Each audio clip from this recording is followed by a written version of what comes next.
तो भाई पिछले हफ्ते के एपिसोड में निक फ्यूरी और ग्रेविक के बीच में फर्स्ट इंटरेक्शन हुआ था after a very long time, जहां पे हमने देखा कि कैसे स्क्रल्स यूएस के प्रेसिडेंट रिटसन को मारने का प्लान बनाते हैं, जिसके लिए वो लोग रशियन गवर्नमेंट को फ्रेम कर कर वर्ल्ड वॉर 3 स्टार्ट करवा सके। बट इस सीरीज के लेटेस्ट यानी 5th एपिसोड से ये चीज तो क्लियर हो गई कि भाई मामला तो कुछ और ही था। तो हेलो गाइस, सभी को स्वागत है सिने स्पाई की एक और नई वीडियो में। तो इस सीरीज के शुरुआती एपिसोड में ग्रेविक जिस तरीके से अपने आप को एक रेवोल्यूशनरी लीडर की तरह दिखा रहा था, लेकिन आगे चल के हम लोगों को भी और स्क्रल्स को भी ये चीज पता चल चुकी है कि भाई ग्रेविक को इन सब चीजों से ज्यादा मतलब नहीं है, बल्कि उसको चाहिए एवेंजर्स का डीएनए, जिसको द हार्वेस्ट करके इस सीरीज में बोला गया है। और इस चीज के लिए उसे एक मास जीनोसाइड करवाने से भी कोई फर्क नहीं पड़ता, फिर चाहे उसमें स्क्रल्स ही क्यों ना हो। तो भाई इस एपिसोड से जुड़ी इन्हीं सारी डिटेल्स के बारे में इस वीडियो में हम लोग आज बात करेंगे। तो अपने करीबियों पे भरोसा नहीं करते हैं, लेट्स गेट स्टार्टेड। तो एपिसोड के स्टार्टिंग में निक फ्यूरी प्रेसिडेंट रिटसन को हॉस्पिटल लेके जाता है और वो अनकॉन्शियस रिटसन को कान में रूडी और स्क्रल्स के बारे में बताता है। तो जब मैंने ये देखा तो आई वाज होपिंग कि इसका कुछ आगे देखने को मिलेगा,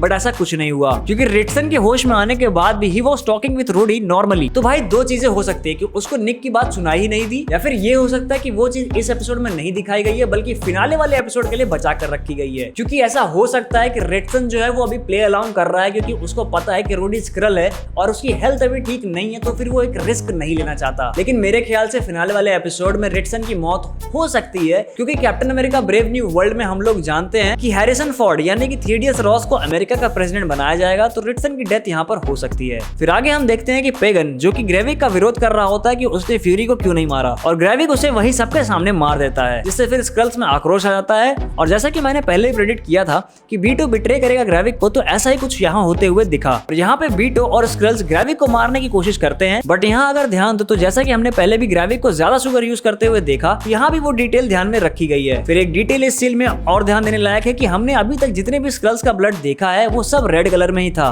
बट यहाँ ग्रेविक का ब्लड हमें ब्लूइश कलर में दिखता है। तो दिस इज बिकॉज उसने सुपर स्क्रल सीरम ले रखा है, जिससे उसकी पूरी फिजियोलॉजी चेंज हो चुकी है। फिर आगे हम सोनिया फॉल्सवर्थ को SIS के डायरेक्टर वेदरबी को मारते हुए देखते हैं, जहाँ वो सबको दिखाती है कि वो स्क्रल है, और उससे वो डॉक्टर रोजा डॉल्टन की लोकेशन लेती है, जिसने सुपर स्क्रल सीरम बनाया था। अब ये बड़ी ही शॉकिंग बात है कि सोनिया को पहले से पता था कि वेदरबी एक स्क्रल है, या मे बी जैसा सोनिया ने अपने घर में वो आउल लगा रखा था, वैसे उसने SIS के ऑफिस में भी लगा रखा हो। क्योंकि सो फार हमें ये तो पता चल चुका है कि she is not below Nick Fury in terms of planning and executing missions. इसके पहले वो और निक फ्यूरी काम भी कर चुके हैं सीक्रेट मिशंस पे, तो she is pretty much skilled and we have seen that. In fact मेरे हिसाब से तो she is the real MVP of the series. फिर निक फ्यूरी को हम देखते हैं एक सीक्रेट जगह जाते हुए, जहां उसे गाया मिलती है, और ये वही जगह है जहां से ये स्क्रल और ह्यूमंस के साथ रहने का मूवमेंट स्टार्ट हुआ था, जो कि निक और टैलोस ने मिलकर ही किया था। फिर आगे सोनिया उन डॉल्टन साइंटिस्ट जो कि दोनों स्क्रल होते हैं उनसे सुपर स्क्रल सीरम के बारे में पूछने जाती है, और इसके बाद वो उनका पूरा लैब और घर जला देती है। बट उसमें से एक स्क्रल दूसरे स्क्रल को ही धोखा दे देता है, तो सोनिया उसे मार देती है। बट यहाँ पे इसका ब्लड भी ब्लू ही होता है, तो मे बी इस साइंटिस्ट ने खुद के ऊपर भी वो सीरम टेस्ट किया होगा। फिर गाया प्रिसिला के घर जाती है टैलोस के लास्ट राइट्स के लिए,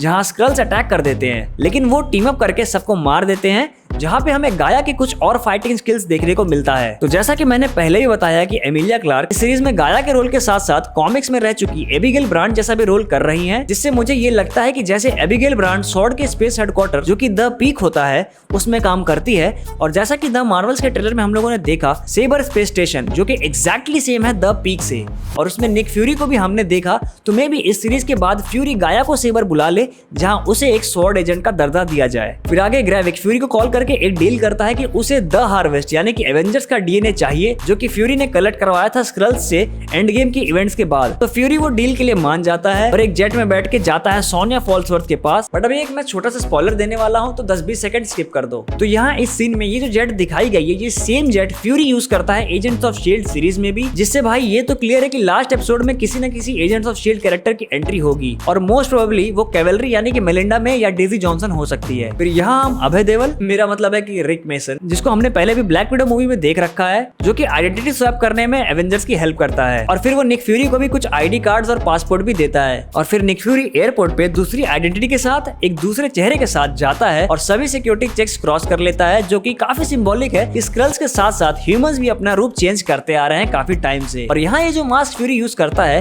वो वही सेम मास्क है जो नताशा यूज करती थी पिछले कुछ मूवीज में, और यही सेम मास्क हमने एजेंट्स ऑफ शील्ड में कैवेलरी को भी यूज करते हुए देखा है। इसके पहले हम लोगों ने falcon and the winter soldier में भी शैरन कार्टर को ये मास्क यूज करते हुए देखा गया है। बट ये फोरशैडोइंग भी हो सकती है कि ये ह्यूमन जिसको हम लोग निक फ्यूरी समझ रहे हैं ये कोई स्क्रल तो नहीं, क्योंकि ये वाला शॉट अभी तक सीरीज में नहीं यूज किया गया और असली निक फ्यूरी कहीं फिनाले एपिसोड में तो नहीं आने वाला। फिर सोनिया और फ्यूरी जंगल में जाते हैं जहाँ फ्यूरी उसे अपनी ग्रेव पर लेके जाता है, जो कि सोनिया को भी नहीं पता था और फ्यूरी उसे एक दो और बातें बताता है जो उसे नहीं पता थी। तो जिस हिसाब से सोनिया जो कि इतनी स्मार्ट है कि स्क्रल्स का पता लगा ले रही है, अगर उससे भी कुछ चीजें छुप रही हैं तो मे भी उसे ये ना पता हो कि ये फ्यूरी भी स्क्रल है। अच्छा ठीक है, I am stopping this Skrull Fury theory. फिर फ्यूरी अपनी ग्रेव को ओपन करके वो वायल निकालता है जिसमें एवेंजर्स का डीएनए होता है और अपने पुराने गेटअप में आता है। बट इंपॉर्टेंट बात ये है कि ये बंदा किसी को कॉल करता है और बोलता है लेट्स फिनिश दिस। तो मेरा गेस ये है कि उसने कैवलरी को ही कॉल किया होगा, बट इसका पता तो आगे के एपिसोड्स में ही चलेगा, जहाँ पे मे भी हम लोग ग्रेविक को वो सीरम यूज करते हुए देखेंगे, क्योंकि एक प्रोमो में ग्रेविक बिल्कुल ही हल्कड आउट हो रखा है